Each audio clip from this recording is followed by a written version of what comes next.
तो 3 देवता और 3 राक्षस हैं दोस्तों।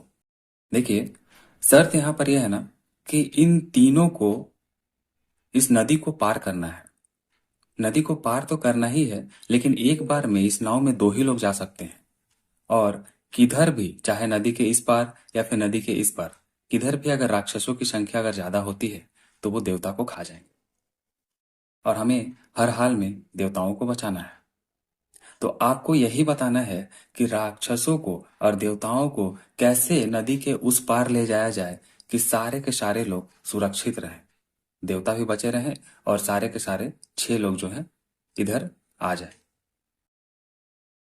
हाँ, सबसे जो खास चीज है आपको यही ध्यान रखना है कि नदी पार करते वक्त कभी भी किसी भी तरफ राक्षसों की संख्या देवताओं की संख्या से ज्यादा नहीं होनी चाहिए, अन्यथा वो उन्हें खा जाएंगे।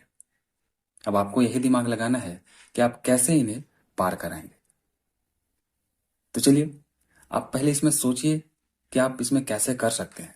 थोड़ा दिमाग लगाइए, 2-4 मिनट का समय लीजिए, सोचिए और बना करके देखिए कि आप इसे कर पा रहे हैं या फिर नहीं।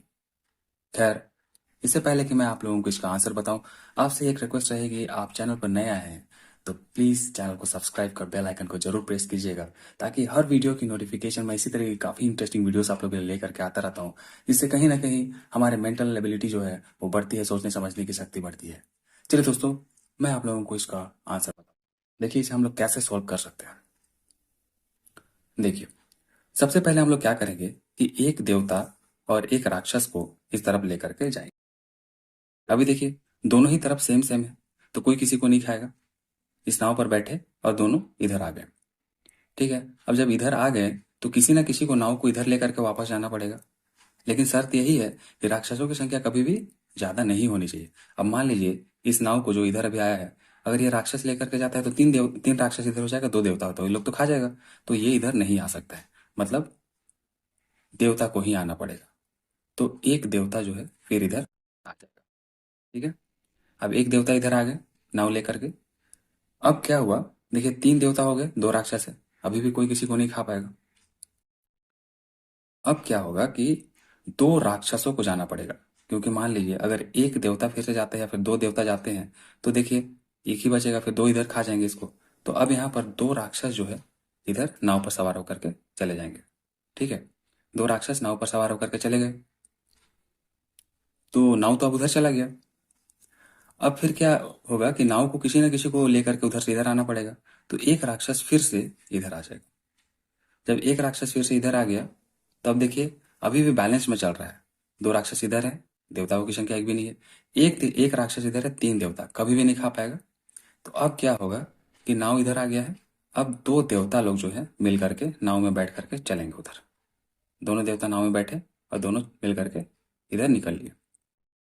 ठीक है, अभी भी देखिए बैलेंस में है, अभी भी कोई किसी को नहीं खा पाएगा। अब नाव जब इधर आ गया है तो अब किसी ना किसी को फिर से लेकर के आना पड़ेगा इधर। ठीक है, तो अब देखिए अगर एक राक्षस आता है तो फिर इधर 2 हो जाएगा, तो मतलब ये नहीं आ सकता है। अगर एक देवता इधर से आता है तो भी फिर इधर 1 हो जाएगा, फिर खा जाएगा। तो फिर अब हम लोगों को करना क्या होगा कि एक राक्षस और एक देवता को उठा करके इधर लाना पड़ेगा। तो अभी भी बैलेंस में है, देखिए इधर 1-1 है, इधर 2-2 है।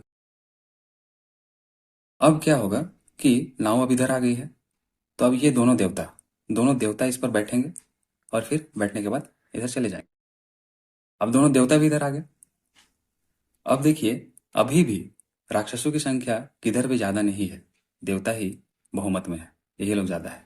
तो कोई अभी नहीं खा पाएगा किसी को। अब 2 देवता इधर आ गए हैं, अब एक राक्षस इधर बचा है। तो अब इसको बोलेंगे जाओ तुम लेकर के नाव लेकर के चले जाओ। तो नाव को ये पकड़ा, फिर ये लेकर के इधर चला गया एक राक्षस। अब लास्ट में जो स्टेप है वहां पर हम लोग को देखना पड़ेगा। तो देखिए, अब एक राक्षस इधर तो लेकर के आ गया है। तो अब क्या होगा कि 2 राक्षस जो है इस नाव पर बैठेंगे और उठ करके इधर चले जाएंगे। अभी भी देवताओं की संख्या राक्षसों की संख्या से ज्यादा है, तभी भी नहीं खा पाएंगे। फिर ये राक्षस क्या करेगा, इसमें बैठेगा, फिर यहाँ पर जाएगा, फिर इन दोनों को साथ में इधर आना पड़ जाएगा। तो इस तरीके से ये 6 लोग पार कर जाएंगे नदी को और कोई भी मरेगा नहीं। देवताओं भी सुरक्षित हैं और राक्षसों की संख्या भी कभी भी देवताओं की संख्या से ज्यादा नहीं हुई। तो यही सारे स्टेप्स हैं दोस्तों। इस तरीके से इस नदी को ये सारे लोग मिल करके पार करेंगे। आप एक बार करके देखिए, क्या आप इसे कर पा रहे हैं या फिर नहीं। अगर कर पा रहे हैं तो बहुत अच्छी बात है। अगर एक बार में आपने ये कर लिया तो डेफिनेटली आप कहीं ना कहीं और से बहुत अलग हैं। आपकी मेंटल एबिलिटी काफ़ी ज़्यादा अच्छी है। तो उम्मीद करूंगा आपको ये वीडियो पसंद आई होगी और कुछ ना कुछ सीखने को जरूर मिला होगा। अगर कुछ सीखने को मिली है और वीडियो पसंद आई तो इसे लाइक कर अपने दोस्तों के बीच में जरूर से शेयर कीजिए।